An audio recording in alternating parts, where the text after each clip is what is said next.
Hello everyone and welcome to episode 24 of my Azur Lane Beginner's Guide series.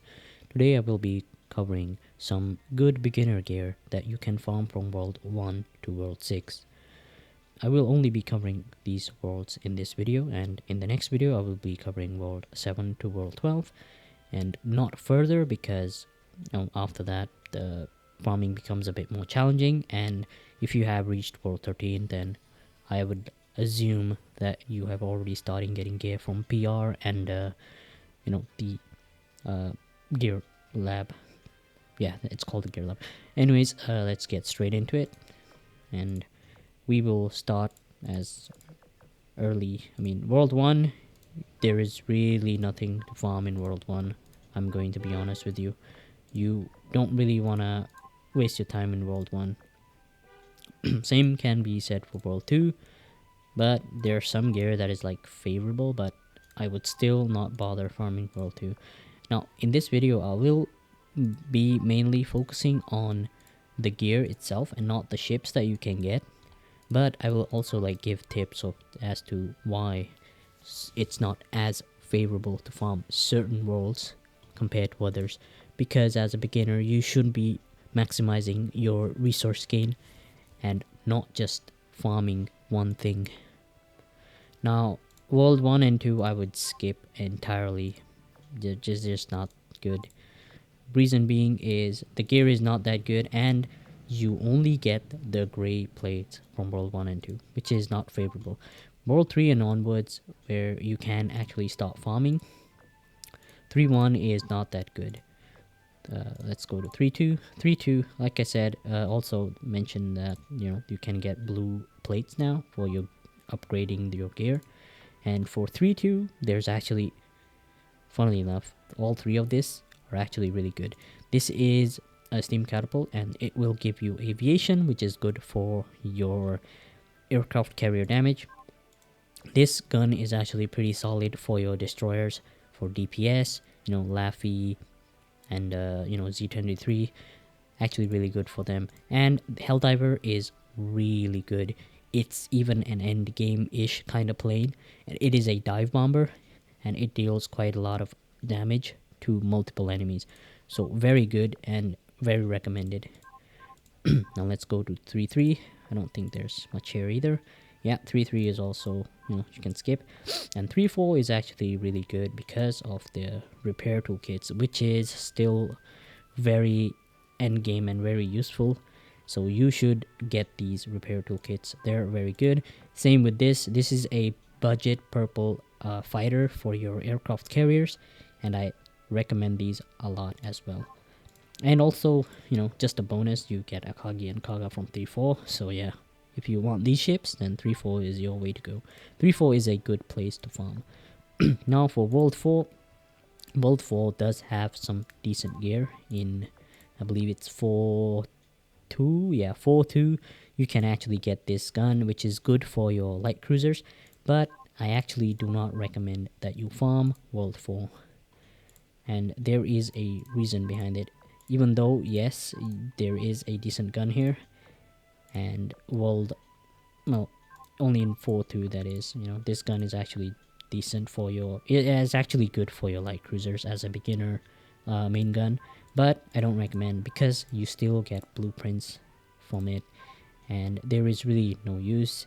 And yeah, I guess if you want to farm 4-2 for this gun, then go ahead, but I would recommend you to run. And even same with World 5, the plates are still blue, but you start getting gold gear now, which makes it more worth it. This gun is pretty good for your destroyers. It is the earliest destroyer gun that you can get and start farming that is gold, and it's pretty solid. It's still a very solid gold destroyer gun for newer players, and gold weapons will always be better than purple. Same with this. Hellcat is also really solid, and it's really good early gold fighter for your aircraft carriers. But like I said, do not focus too much on World 5 because it has a problem, and that is you do not get purple plates from here. World 5 has one of the best even in end game levels, one of the best anti-air gun for your light cruisers, your battleships, your destroyers. Pretty much every ship, uses, mostly every ship uses a anti-air, and Bofors, they are really good. But then again, no purple plates, so now we skip to World 6, where you start getting the purple plates. So World 6 is really good to farm. The SG radar is very, very good for just doing campaign missions, because this actually reduces your chances of getting ambushed, which, you don't want to get ambushed while you're doing the campaign missions, because that will, force you to fight basically. So yeah, you can farm the SG radars. They're really good, really solid. I recommend them. Now 6.2 has a light cruiser gun that is good, especially as an auxiliary gun or secondary gun for battleships, like the second slot for battleship, not their main gun. This is actually pretty solid, and this is also good on Belfast. If you have Belfast, then get this. I mean, this gun is called the Belfast gun, so this is actually really good on her because of her skill, which allows her to deal more damage if she has a high explosive or HE gun equipped. This gun is really good for her, and this gun is also one of the best guns for HE damage, main gun HE damage for battleships and battle cruisers.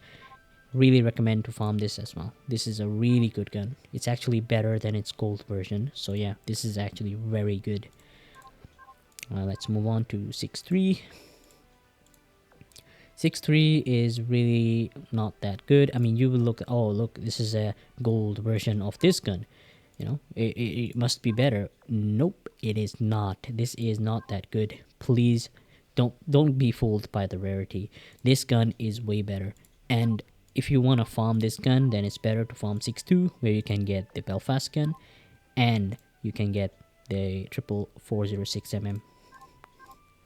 Now let's move to World 6.4, and 6.4 doesn't really have that good. These torpedoes are good if you wanna do some manual gameplay, but this is Azur Lane. We don't do manual here, we just do auto. So this is not that good if you wanna do auto, because it's just 4 torpedoes. They are very high damage, but you have to kind of like lean into the enemy and just shoot them to deal actual high damage. So I don't actually recommend this unless you like to do manual gameplay. But if you auto, then nope. Everything else here is just not that good. But 6.4 does have a reason to farm. That is Yudachi. She is a pretty solid destroyer, and people probably like the doggo waifu as well. So if you want Yudachi, then go ahead. And yeah, that is all for this video, and in next video, like I said, I will cover the rest of the worlds, that is 7 to 12. And oh wait, there we go. And yeah, so thanks for watching. I hope this video was helpful, and I'll see you all next week. Goodbye.